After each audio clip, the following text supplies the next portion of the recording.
ആദിത്യ ഹൃദയ മന്ത്രം ഇവിടെ വെച്ച് ഈ ഭൂമിയിൽ വെച്ചിട്ടാണ് അഗസ്ത്യമുനി അദ്ദേഹത്തിന് പകർന്നു കൊടുക്കുന്നത്.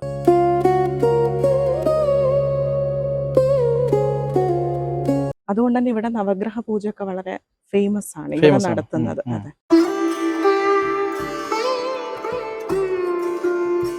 ഭഗവാൻ തന്നെയാണ്, അതായത് ശ്രീരാമസ്വാമി തന്നെയാണ് ഇവിടെ സൂര്യനാരായണൻ എന്ന ഈ ഒരു പ്രതിഷ്ഠ സ്ഥാപിക്കുന്നത്. എന്തായാലും അത് ഈ ഒരു ക്ഷേത്രത്തിലാണ് അത്രയും വലിയൊരു മന്ത്രം ഉണ്ടായത് എന്ന് പറയുമ്പോൾ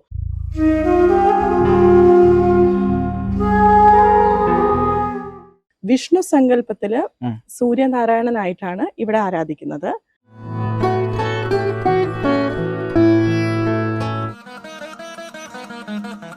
എല്ലാ പ്രിയപ്പെട്ട പ്രേക്ഷകർക്കും നമസ്കാരം. ഒരുപാട് സ്പിരിച്വൽ ചാനലുകൾ, സ്പിരിച്വൽ ഓൺലൈൻ ചാനലുകൾ നമ്മുടെ സോഷ്യൽ മീഡിയയിൽ ഇങ്ങനെ വന്നുകൊണ്ടിരിക്കുകയാണ്. അവരൊക്കെ തന്നെ നമ്മുടെ ധർമ്മത്തിന് വേണ്ടി, സനാതനത്തിൻ്റെ വ്യാപനത്തിന് വേണ്ടിയൊക്കെ ഒരുപാട് സഹായിക്കുന്നുമുണ്ട്. അത്തരത്തിലുള്ള ഒരുപാട് ചാനലുകളുടെ ഭാഗമായിട്ട് നിൽക്കാൻ പറ്റി എന്ന് പറയുന്നത് ഞാനൊരു വലിയ ഭാഗ്യമായിട്ടാണ് കരുതുന്നത്. അങ്ങനെ നമ്മുടെ ധർമ്മത്തെക്കുറിച്ച്, പാരമ്പര്യത്തെക്കുറിച്ച്, പുരാണങ്ങളെക്കുറിച്ചൊക്കെ വലിയ തരത്തിലുള്ള അറിവുകളും അനുഭവങ്ങളുമൊക്കെ പുതിയ തലമുറയ്ക്ക് പകർന്നു കൊടുക്കുക എന്നത് നമുക്കുള്ളൊരു നിയോഗമായിട്ടാണ് ഞാൻ എപ്പോഴും കരുതാറുള്ളത്. ഇപ്പോൾ നന്ദഗോവിന്ദം ഭജൻസും അതുപോലെ തന്നെ തിരുനാവായിലെ മഹാമക മഹോത്സവവും ഒക്കെ തന്നെ ഒരു പാരമ്പര്യത്തിൻ്റെ അല്ലെങ്കിൽ നമ്മുടെ ഉയർത്തെഴുന്നേൽപ്പിൻ്റെ ഒരു വലിയ ഘടകമായിട്ടാണ് ഞാൻ എപ്പോഴും കാണാറുള്ളത്. മറ്റ് മതങ്ങളെയൊക്കെ അപേക്ഷിച്ച് നോക്കുമ്പോൾ സനാതനത്തെ പറ്റി നമ്മുടെ സനാതന ധർമ്മ വിശ്വാസികളായിട്ടുള്ള ആൾക്കാർക്ക് തന്നെ എന്തില്ല, ഒരു ബോധമില്ല. അല്ലെങ്കിൽ അവരെ കുറ്റം പറഞ്ഞിട്ട് കാര്യമില്ല. നമ്മുടെ പുതിയ തലമുറയ്ക്ക് അതെന്താണ് എന്ന് അറിയില്ല, അതെങ്ങനെയാണ് എന്ന് അറിയില്ല, അതിൻ്റെ രീതികൾ എന്താണ് എന്ന് അറിയില്ല. ഏതെങ്കിലും ഒരു വിമർശനം വരുമ്പോഴേക്കും അതാണ് സത്യമെന്ന് വിശ്വസിക്കുന്ന നെറേറ്റീവുകളിൽ വീണുപോകുന്ന ഒരു സമൂഹമാണ് എന്നുള്ളതാണ്. അപ്പോൾ നമ്മൾ യഥാർത്ഥത്തിൽ നമ്മളൊരു വർഗീയതയ്ക്കോ അല്ലെങ്കിൽ മതാന്ധതയ്ക്കോ ഒക്കെ അപ്പുറത്തേക്ക് യഥാർത്ഥ സ്പിരിച്വാലിറ്റിയെ കണ്ടെത്തുക, യഥാർത്ഥ സ്പിരിച്വാലിറ്റി എന്താണെന്ന് മനസ്സിലാക്കുക, നമ്മുടെ ഈ പ്രകൃതിയിലെ അനേകമായിരമായിട്ടുള്ള എനർജികളെക്കുറിച്ച് മനസ്സിലാക്കുക. വിവിധ രൂപങ്ങളിൽ, നാമങ്ങളിൽ നമ്മളൊക്കെ പേരിട്ട് വിളിക്കുന്നത് ആ ഒരേ എനർജിയെയാണ്. ആ എനർജിയെ കണ്ടെത്താനുള്ള യാത്രയിലാണ് നാം എല്ലാവരും എന്നുള്ളത് മനസ്സിലാക്കുക. നമ്മളെയൊക്കെ ഈ ഭൂമിയിൽ സൃഷ്ടിക്കപ്പെട്ടപ്പോൾ ആ മഹാശക്തി നമ്മുടെ ഉള്ളിൽ, ആ മഹാശക്തിയുടെ കരങ്ങൾ നമ്മൾക്കുള്ളിൽ അല്ലെങ്കിൽ ആ അനുഗ്രഹം തന്നിട്ടുണ്ട്. പക്ഷെ അതിനെ കണ്ടെത്താൻ മാത്രം നമുക്ക് കഴിയാറില്ല എന്നുള്ളതാണ് ഒരു യാഥാർത്ഥ്യം എന്ന് പറയുന്നത്. അപ്പോൾ ആ തരത്തിലൊക്കെ നിൽക്കുന്ന സമയത്താണ് നമ്മളും കൂടെ എന്തെങ്കിലുമൊക്കെ ഈ ആധ്യാത്മിക രംഗത്ത് ചെയ്യണം. ആധ്യാത്മിക രംഗത്ത് ഒരുപാട് ആചാര്യന്മാരുണ്ട്, ആളുകളുണ്ട്.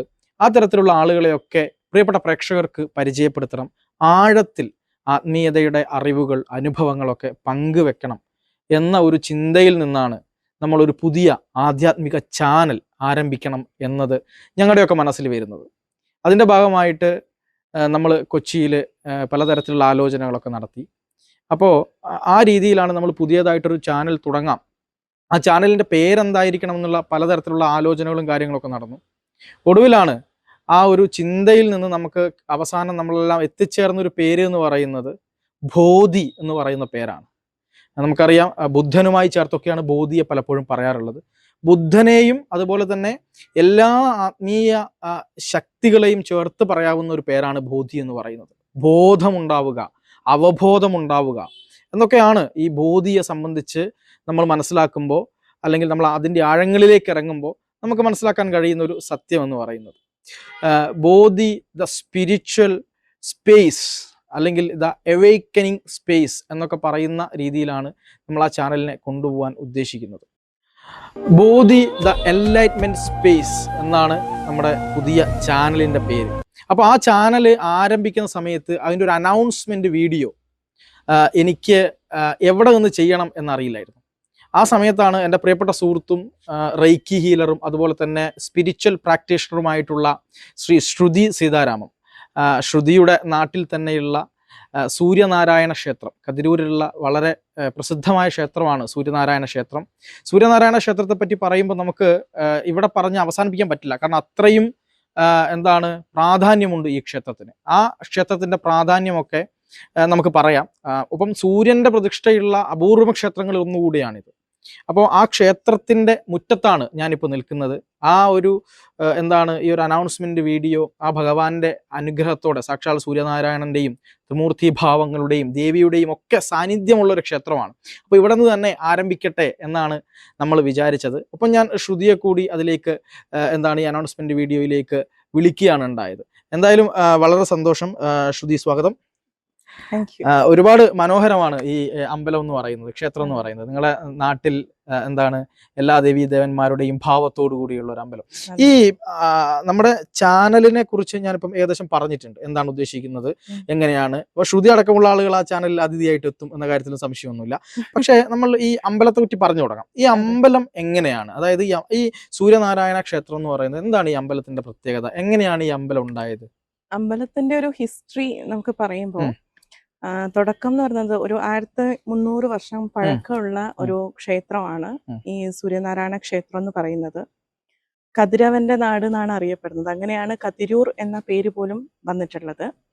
സോ ഈ ഒരു സ്റ്റാർട്ടിങ്, അതായത് ഇതിനൊരു ഹിസ്റ്ററി എന്ന് പറയുന്നത് ശ്രീരാമസ്വാമിയായിട്ട് ഇതിനൊരു കണക്ഷൻ ഉണ്ട്. അതായത് ശ്രീരാമസ്വാമി സീതയെ അന്വേഷിച്ച് ലങ്കയിലേക്ക് പോകുന്ന വഴി അദ്ദേഹത്തിന് എങ്ങനെ രാവണനെ കീഴ്പ്പെടുത്തണം എന്ന് പറഞ്ഞു കൊടുക്കാൻ വേണ്ടിയിട്ട് അഗസ്ത്യമുനി ഇവിടെ വെച്ചാണ് പറയുന്നത്, സൂര്യഭഗവാനെ പ്രാർത്ഥിക്കണം, അദ്ദേഹത്തെ തൃപ്തിപ്പെടുത്തി കഴിഞ്ഞാൽ വേഗത്തിൽ തന്നെ നമുക്ക് രാവണനെ വധിക്കാൻ സാധിക്കും എന്ന് പറഞ്ഞു.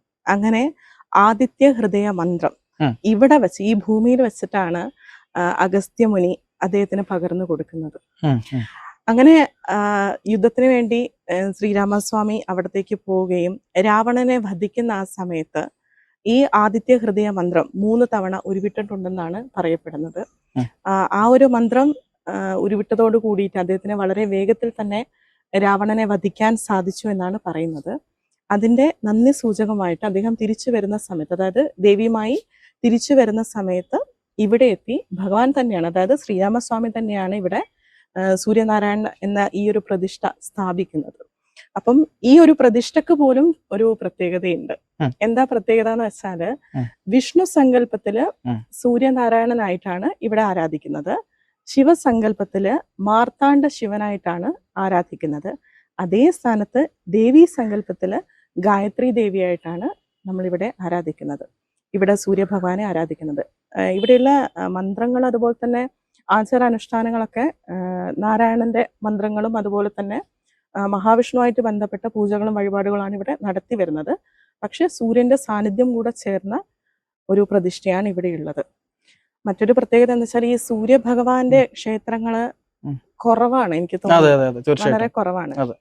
അതുകൊണ്ട് തന്നെ ഇവിടെ നവഗ്രഹ പൂജയൊക്കെ വളരെ ഫേമസ് ആണ് ഇവിടെ നടത്തുന്നത്. അതെ, ഈ ആദിത്യ ഹൃദയ മന്ത്രം, ഇപ്പോൾ ശ്രുതി പറഞ്ഞത് വെച്ച് നോക്കുമ്പോൾ ആദിത്യ ഹൃദയ മന്ത്രം എന്ന് പറഞ്ഞാൽ മന്ത്രങ്ങളിൽ തന്നെ ശ്രേഷ്ഠമായ മന്ത്രമാണ് ആദിത്യ ഹൃദയ മന്ത്രം എന്ന് പറയുന്നത്. അപ്പം നമ്മുടെ എല്ലാവിധ നെഗറ്റിവിറ്റികളും പോക്കുന്ന മംഗളകാരിയായ മന്ത്രം എന്നാണ് പറയുക. നമ്മുടെ വിജയത്തിന് വേണ്ടി, നമ്മുടെ ശത്രുനാശത്തിന് വേണ്ടി. ശത്രുനാശം എന്ന് പറയുന്നത് ഏതെങ്കിലും ഒരു ശത്രുവിനെ ഇല്ലാതാക്കുക എന്നുള്ളതല്ല, അതിൻ്റെ തത്വം പോലും വേറെയാണ്. അത് നമുക്ക് പിന്നീട് ഒരിക്കൽ പറയാം. എന്നാൽ പോലും എന്താണ്, നമ്മുടെ സർവൈശ്വര്യങ്ങൾക്കും നമ്മുടെ ദിഗ്വിജയങ്ങൾക്കുമൊക്കെ ഉപയോഗിക്കുന്ന മന്ത്രമാണ് ആദിത്യ ഹൃദയം. അതായത് അഗ്നിയായി ജ്വലിക്കുന്ന ഭഗവാനെ നമ്മുടെ ഉള്ളിൽ എന്താണ് നമ്മൾ മനസ്സുകൊണ്ട് നമിക്കുകയാണ് ചെയ്യുന്നത്. ആ എല്ലാത്തിനും ഊർജം കൊടുക്കുന്ന ആ ഒരു മഹാശക്തിയെ, അതായത് ആ സൂര്യഭഗവാന്റെ ശക്തി നമ്മളിലേക്കെടുത്ത് ആ ശക്തിയെ നമ്മൾ എന്താണ് പുറത്തേക്ക് കൊണ്ടുവന്ന് അതിലൂടെ നമ്മൾ ദിഗ്വിജയം നേടുക എന്നുള്ളതാണ് ആദിത്യ ഹൃദയ മന്ത്രത്തിന്റെ ഒരു എന്താണ് അതിനോട് ഉദ്ദേശിക്കുന്നത്. ഋഷീവര്യന്മാർ അത് എടുത്ത് ചേർന്ന് തന്നപ്പോൾ, അല്ലെങ്കിൽ നമുക്ക് പകർന്നു തന്നപ്പോൾ ഉദ്ദേശിച്ചിട്ടുള്ളത്. എന്തായാലും അത് ഈ ഒരു ക്ഷേത്രത്തിലാണ് അത്രയും വലിയൊരു മന്ത്രം ഉണ്ടായത് എന്ന് പറയുമ്പോൾ അഭിമാനിക്കാം, നിങ്ങൾക്കൊക്കെ അഭിമാനിക്കാം. അപ്പോൾ എന്തായാലും ഈ ഒരു നടക്കി നിന്ന് തന്നെ നമുക്ക് തുടങ്ങാൻ, നമ്മുടെ ഒരു ചാനലിന്റെ അനൗൺസ്മെന്റ് തുടങ്ങാൻ കഴിഞ്ഞു എന്ന് പറയുന്നതും വലിയ ഒരു ഭാഗ്യമായിട്ട്, ഒരു നിയോഗമായിട്ടൊക്കെ ഞാൻ കരുതുകയാണ്. പിന്നെ പല ഭാവങ്ങളിൽ, അതായത് ഈ എന്താണ് നമ്മുടെ മാർത്താണ്ഡ ശിവനായിട്ടും ദേവീഭാവത്തിലും ഒക്കെ നിൽക്കുന്നത് എന്ന് പറയുന്നത് വളരെ പ്രത്യേകതയാണ്. അങ്ങനെ ഒരു എളുപ്പത്തിൽ അങ്ങനെ ഒരു വിവിധ ഭാവങ്ങളിലുള്ള പ്രതിഷ്ഠകളൊക്കെ നമ്മൾ കാണാറില്ല. അപ്പൊ വളരെ ചുരുങ്ങിയ രീതിയിലാണ് അത്തരം പ്രതിഷ്ഠകളുള്ളത്. അപ്പൊ എല്ലാ ദേവന്മാരുടെയും ഭാവത്തിൽ സൂര്യഭഗവാനെ ആരാധിക്കുന്ന ഒരു സംഗമ ഭൂമിയാണ് എന്ന് പറയാം. നമ്മൾ ഏത് ദേവനെ ആരാധിക്കുമ്പോഴും നമ്മൾ എന്താണ്, സൂര്യനെ ആരാധിച്ചാൽ എല്ലാ ദേവനെയും ആരാധിക്കുന്നതിന് തുല്യമായി എന്ന് പറയും. അപ്പോൾ അതിൻ്റെ ആ ഒരു സങ്കല്പ ശക്തി അത്രയും പവിത്രമാണ്. മാത്രമല്ല ഈ ശ്രീരാമദേവൻ തിരിച്ചു വരുമ്പോൾ ആണ് ഇവിടെ ഇത് പ്രതിഷ്ഠിച്ചത് എന്ന് കേട്ടിട്ടുണ്ട് അല്ലേ? അതെ അതെ അതെ. കാരണം നന്ദി സൂചകമായിട്ട് അവിടുന്ന് വിജയിച്ചിട്ടാണല്ലോ സീതാദേവിയും കൊണ്ട് തിരിച്ചു വരുന്നത്. ഇവിടെ പ്രാർത്ഥിച്ചിട്ടാണ് ആ മന്ത്രത്തെ കിട്ടുന്നത്. അതായത് ഇവിടെ ഇരുന്നിട്ടാണ് കിട്ടുന്നത്. ഈ ഒരു ഭൂമിയിൽ വെച്ചിട്ടാണ് അഗസ്ത്യമുനി പകർന്നു കൊടുക്കുന്നത്. സോ അതിന്റെ നന്ദി സൂചകമായിട്ടാണ് തിരിച്ചു വരുന്ന സമയത്ത് ഇവിടെ അദ്ദേഹം ഈ പ്രതിഷ്ഠ നടത്തിയിട്ടുള്ളത്. തീർച്ചയായിട്ടും. എന്തായാലും നമ്മുടെ ചാനലിന് വേണ്ടിയിട്ടൊരു ആശംസ പറയണം. അതിനോടൊപ്പം തന്നെ ശ്രുതിയെ സംബന്ധിച്ചിടത്തോളം ഒരു വലിയൊരു റൈക്കി ഹീലറാണ്, റൈക്കി ടീച്ചറാണ്, മാസ്റ്ററാണ്. അപ്പം എന്താണ്, ഒരുപാട് അനുഭവങ്ങളുണ്ട്, ഒരുപാട് ഇൻ്റർവ്യൂകൾ ഒരുപാട് ചാനലുകളിലൂടെ നടത്തിയിട്ടുള്ള ഒരാളാണ്. എനിക്ക് തോന്നുന്നു എന്താണ് ഒരു അനുഗ്രഹിക്കപ്പെട്ട റൈക്കി ആയിട്ടുള്ള റൈക്കിയെ തന്നിലേക്ക് വന്ന, അല്ലെങ്കിൽ റൈക്കിയെ തന്നിലേക്ക് കൊണ്ടുവന്ന ഒരു ഉപാസക എന്ന നിലയിലാണ് ഞാൻ ശ്രുതിയെ കാണുന്നത്. എന്തെങ്കിലും ഒരു റൈക്കിയുടെ ഒരു പ്രത്യേകതയും ചെറിയൊരു അനുഭവവും പറഞ്ഞ് ഒരു ആശംസയും പറഞ്ഞുകൊണ്ട് നമുക്ക് ഈ വീഡിയോ അവസാനിപ്പിക്കാൻ തോന്നുന്നു. ഓക്കെ, അനുഭവം എന്ന് പറയുന്നത് ഈ മണ്ണുമായിട്ട് തന്നെയാണ് എൻ്റെ ആദ്യത്തെ അനുഭവം പറയുന്നത്. കാരണം എന്നെ വിവാഹം കഴിച്ചു കൊണ്ടുവന്നത് പാനൂർ എന്ന് പറഞ്ഞ സ്ഥലത്താണ്.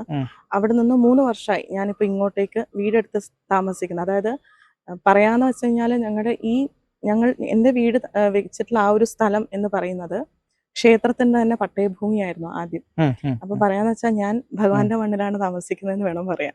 അപ്പൊ അവിടെ എത്തിയതിന്റെ ഒരു ഐശ്വര്യം എന്റെ ലൈഫിൽ ഉണ്ടായിട്ടുണ്ട്. ഞാൻ അവിടെ എത്തിയതിനു ശേഷമാണ് റേക്കി പോലും എന്നിലേക്ക് വന്നിട്ടുള്ളത്. കാരണം ഞാൻ കേട്ടൊരു കാര്യം എന്താന്ന് വെച്ച് കഴിഞ്ഞാല് നമ്മളെല്ലാരും ഈശ്വരനെ പ്രാർത്ഥിക്കുന്നു, പക്ഷെ നമുക്ക് കണ്ട് പ്രാർത്ഥിക്കാൻ പറ്റിയ ഭഗവാനാണ് സൂര്യഭഗവാൻ. ഞാൻ എൻ്റെ സ്റ്റുഡൻസിനോട് പോലും പറഞ്ഞു കൊടുക്കും, നമുക്ക് കണ്ണുകൊണ്ട് കണ്ട് നമുക്ക് പ്രാർത്ഥിക്കാൻ പറ്റുന്ന ഈശ്വരനാണ് സൂര്യഭഗവാൻ എന്ന് പറയുന്നത്.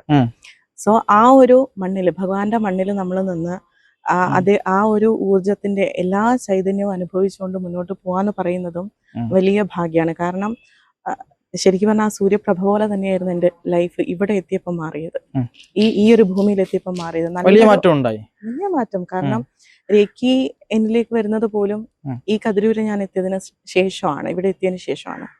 പിന്നെ അതിന്റെ കൂടെ ഈ പറഞ്ഞ പോലെ തന്നെ ഒരുപാട് പേർക്ക് വെളിച്ചമാകാൻ പറ്റാന്ന് പറയുന്നത് ചെറിയ കാര്യമല്ല. വെളിച്ചം ഞാൻ ഉദ്ദേശിച്ചത്, ഞാൻ ക്ലാസ് കൊടുക്കുന്നുണ്ട്, റേക്കി ക്ലാസ് കൊടുക്കുന്നുണ്ട്. അപ്പം ആ ക്ലാസ്സിൽ ഞാൻ പാർത്തൻ തുടക്കത്തിൽ പറഞ്ഞതുപോലെ കുറേ പേർക്ക് അവരുടെ ജീവിതത്തിൽ ഒരു വെളിച്ചമാകാൻ പറ്റാന്ന് പറഞ്ഞാൽ അത് ചെറിയ കാര്യമല്ല. അപ്പം ഞാൻ പഠിപ്പിക്കാൻ ഉദ്ദേശിക്കുന്നതും അങ്ങനെ തന്നെയാണ്. അതായത് ഏറ്റവും നല്ല രീതിയിൽ അവരുടെ സോളിനെ അതിൻ്റെ ഹയർ സെൽഫിലോട്ട് എത്തിക്കാൻ ഒരു ഭാഗമാവാൻ പറ്റുക എന്നുള്ളതാണ് ഞാൻ ഉദ്ദേശിക്കുന്നത്. ഈ ചാനലിൻ്റെ ഒരു തുടക്കം എല്ലാം കൊണ്ടും ഈ കാണുന്ന പ്രേക്ഷകർക്ക് എല്ലാവർക്കും നല്ലൊരു തുടക്കമാവട്ടെ, അവരുടെ ലൈഫിലേക്ക് ഒരു വെളിച്ചമാവാൻ ഈ ഒരു ചാനലിന് സാധിക്കട്ടെ, ഇതിലൂടെ വരുന്ന ഓരോ വീഡിയോസിനും സാധിക്കട്ടെ എന്ന് ആശംസിക്കുകയാണ്. തീർച്ചയായിട്ടും. എന്തായാലും റൈക്കിയുടെ മറ്റ് വിശേഷങ്ങളും കാര്യങ്ങളും ഒക്കെ നമുക്ക് ഇനിയും പറയാനുണ്ട്. അല്ലെങ്കിൽ നമുക്ക് ശ്രുതിയെ വിളിച്ച് നേരിട്ട് ഇൻ്റർവ്യൂ ഒരുപാട് ചെയ്യാനുണ്ട്, ഒരുപാട് അനുഭവങ്ങളൊക്കെ പറയാനുണ്ട്. അപ്പോൾ അത് നമുക്ക് എടുക്കാം. എന്തായാലും ഈ ഒരു എന്താണ് നമ്മുടെ ഒരു അനൗൺസ്മെൻറ്റ് വീഡിയോ എന്നുള്ള നിലയിൽ ഈ ഒരു വീഡിയോ നമുക്ക് ചെയ്തു തന്നതിന് ഞാൻ ശ്രുതിയോട് നന്ദി പറയുകയാണ്. അത്രയും തിരക്കിനിടയിൽ നിന്നാണ് നമ്മുടെ ഈ നാട്ടിൽ നമുക്ക് ഈ സൗകര്യങ്ങളൊക്കെ ചെയ്തു തന്നത്. എന്തായാലും ഒരുപാട് നന്ദി. എനിക്ക് ഒരുപാട് സന്തോഷം. ഒരു പുതിയ തുടക്കം എൻ്റെ നാട്ടിൽ വന്ന് എൻ്റെ ഭഗവാന്റെ മണ്ണിൽ നിന്നും എടുക്കാൻ പറ്റിയതിന് എനിക്ക് ഒരുപാട് സന്തോഷം. തീർച്ചയായിട്ടും. എന്തായാലും നല്ലതായിരിക്കട്ടെ.